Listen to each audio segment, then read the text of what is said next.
Assalamualaikum warahmatullahi wabarakatuh. Alhamdulillahirabbil alamin.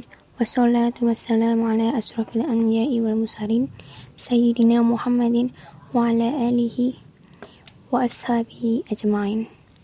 Rabbi shrah li sadri wa yassir li amri wahlul 'uqdatam min lisani yafqahu qawli. Amma ba'du. Yang pertama, perkenalkan kita dari kelompok 6 usul fikih yang beranggotakan saya sendiri Miftahul Jannah, yang kedua adalah Muhammad Ridwan, yang ketiga Muhammad Bagas.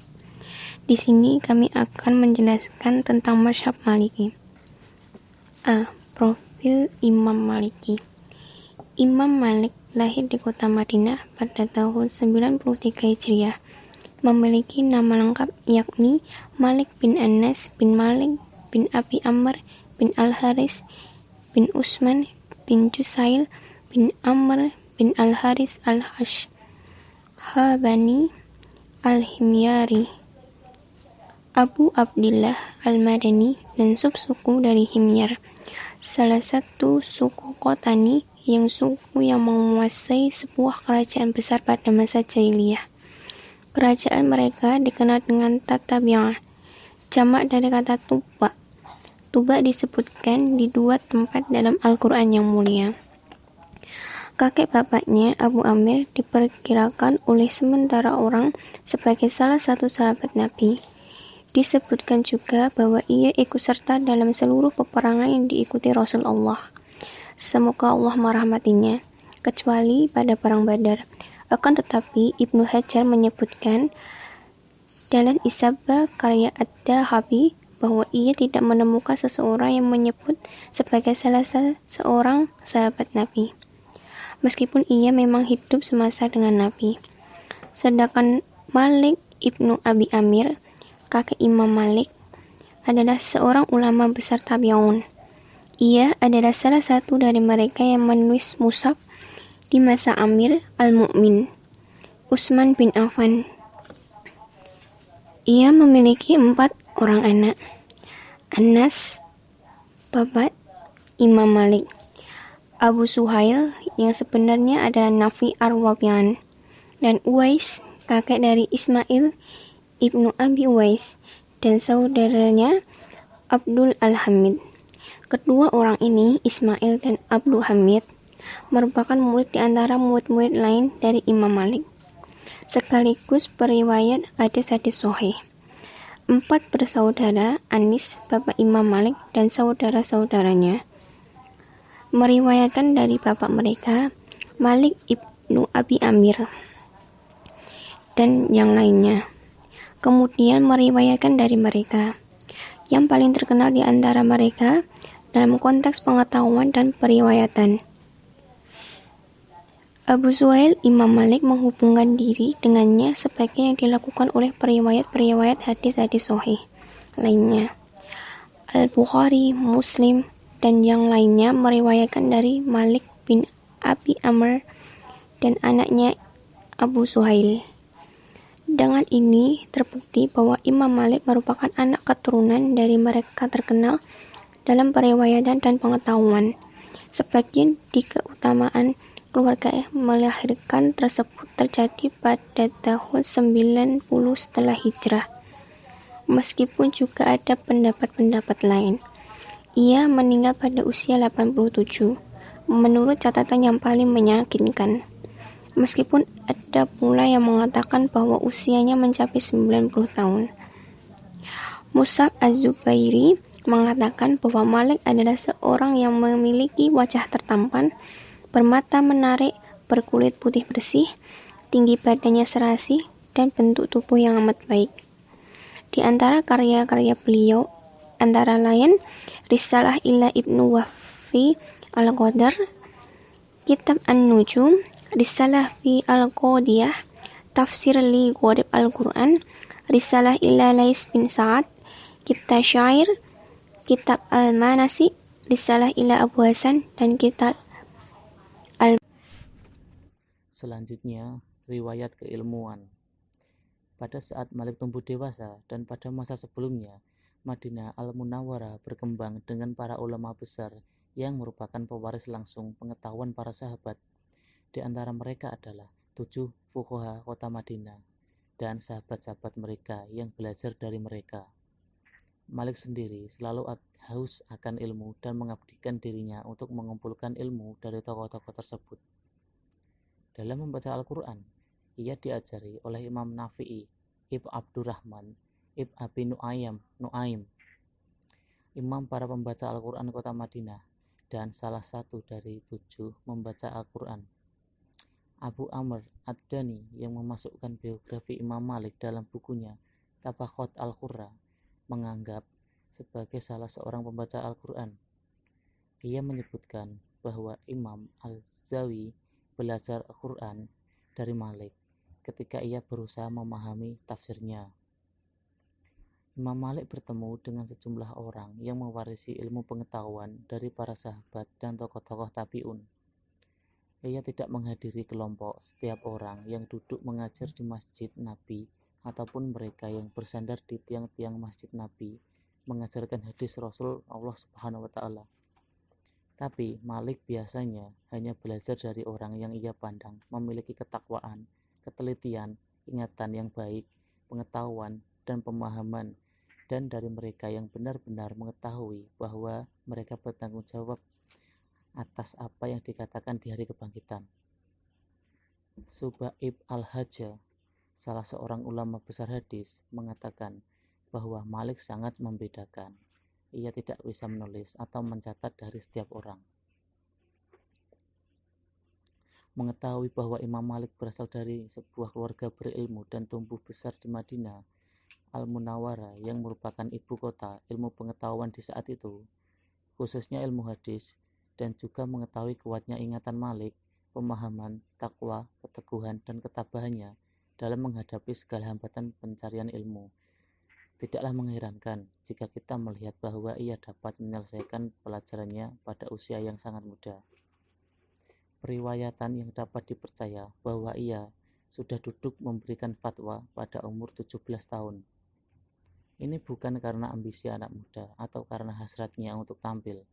Akan tetapi, 70 orang imam telah bersaksi bahwa Imam Malik memiliki banyak guru tempatnya menimba ilmu. Bahkan, ada yang menyebutkan bahwa dia mempunyai guru sampai 900 orang. Di antara guru-guru tersebut adalah Ibn Hurmuz, Muhammad Ibn Shihab Az-Zuhri, Nafi'i Maula bin Umar, Imam Ja'far As-Siddiq bin Muhammad bin Ali Al-Husain bin Ali bin Abi Thalib, Rabi'ah Ar-Rayyi bin Abdurrahman, Amir bin Abdullah bin Az-Zubair bin Al-Awam, Naim bin Abdullah Al-Majmar, Zaid bin Aslam, Abdullah bin Dinar Al-Adawi, Abu Abdurrahman Al-Madini, Maulana bin Umar, dan sebagainya. Metode ijtihad Imam Malik.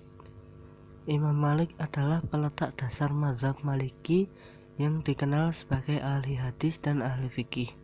Pokok-pokok pikiran dan hasil ijtihadnya yang jelas telah ditulis kurang lebih 13 abad yang lalu, masih eksis dan banyak diikuti umat Islam di berbagai belahan dunia. Hanya saja secara khusus dia tidak menulis metode yang digunakan dalam berijtihad tersebut. Oleh karena itu, para pengikutnya belakangan mencoba untuk merumuskannya dengan meneliti hasil karyanya, khususnya kitab Al-Muwatta. Berdasarkan penelitian tersebut, dapat diketahui bahwa metode yang ditempuh Imam Malik dalam menetapkan hukum Islam adalah berpegang pada 1. Al-Quran dan As-Sunnah. Imam Malik terlihat dan mengembangkannya dari segi nas nazir, mafhum mukhalafah, mafhum mufawaqah, dan al-tanbih ala al-ilallah. Al-tanbih ala al-ilallah adalah memperhatikan ilat yang disebut dalam nas dan mengembangkannya kepada sesuatu yang tidak disebutkan tapi mempunyai ilat yang sama. Kedua, amal atau perbuatan penduduk Madinah adalah sebuah hujjah bagi Malik dan didahulukan pada qiyas dan khobar ahad. Dalam suratnya yang dikirimkan kepada Al-Laits Ibn Sa'ad, Imam Malik menjelaskan akan posisi amal ahli Madinah sebagai hujjah dalam penetapan hukum Islam. Demikian ini karena Madinah adalah tempat hijrah Nabi Muhammad. Di situ pula ayat-ayat Al-Quran diturunkan, sehingga mereka yang bermukim di Madinah menyaksikan turunnya wahyu dan mengikuti sunnah Rasulullah SAW secara langsung sampai beliau wafat. Kondisi ini dilanjutkan oleh generasi berikutnya secara berkesinambungan, sehingga amalan penduduk Madinah menurut Imam Malik merupakan kristalisasi dari sunnah Rasulullah SAW. Oleh karena itu, posisi amal penduduk Madinah ini menurutnya lebih kuat dibanding hadis ahad. Sebagai contoh, menurut Imam Malik, zakat hasil pertanian seperti sayur-sayuran dan buah-buahan selain yang dijelaskan oleh Nabi Muhammad SAW adalah tidak wajib. Jika sayur-sayuran atau buah-buahan tersebut dijual, maka uang hasil penjualannya baru wajib dizakatkan apabila berada di tangan pemiliknya selama setahun, karena begitulah praktek penduduk Madinah. D. Karakter mazhab Imam Maliki dalam konteks fikih praktis. Ada beberapa karakteristik dalam fikih mazhab Maliki yang membuat metodenya istimewa, yang memberi pengaruh dalam pengembangan mazhab Maliki dan menjadikannya tampil beda di antara beliau dan ulama lainnya. Pertama, mazhab Maliki berpegang pada amal ahli Madinah karena Madinah merupakan tempat Rasulullah berhijrah. Di Madinah banyak diturunkan ayat-ayat Al-Quran, jadi asumsinya semua orang mengikuti tradisi Madinah terdahulu. Imam Malik menganggap bahwa praktik umum masyarakat Madinah sebagai bentuk sunnah yang sangat otentik yang diriwayatkan dalam bentuk tindakan, bukan kata-kata. Bagi Imam Malik, amal penduduk Madinah itu lebih kuat karena perbuatan mereka berkedudukan sebagai riwayat mereka dari Rasulullah dan riwayat jamaah.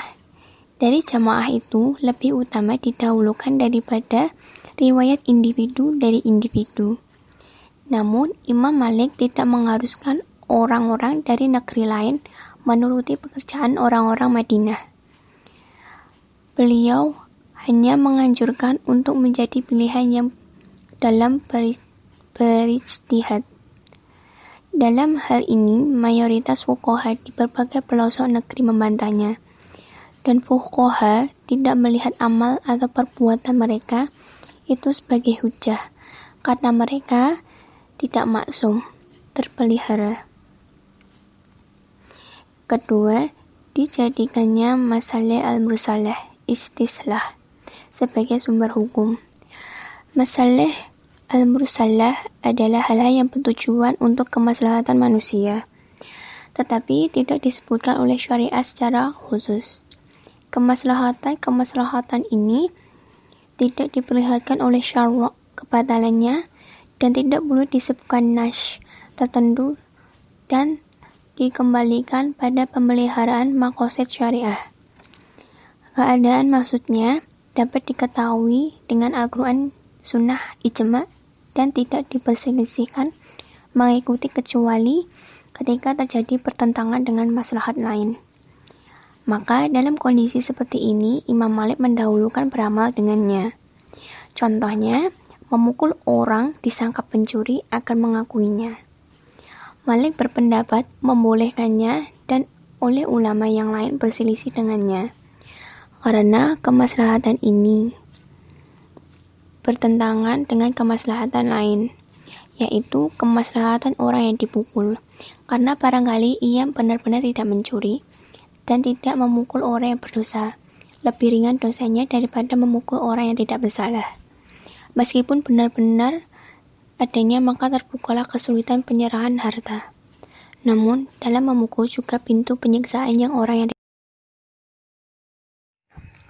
Ketiga, Imam Malik berpegang kepada fatwa-fatwa sahabat atau qaul sahabi karena mereka adalah orang yang terdahulu dari golongan orang yang hijrah atau muhajirin bersama Rasulullah atau dari golongan penolong atau ansar. Mereka itu orang yang bersahabat dengan Rasulullah, orang yang melihat dan mendengar ajaran-ajaran Rasulullah serta mempelajari dari beliau.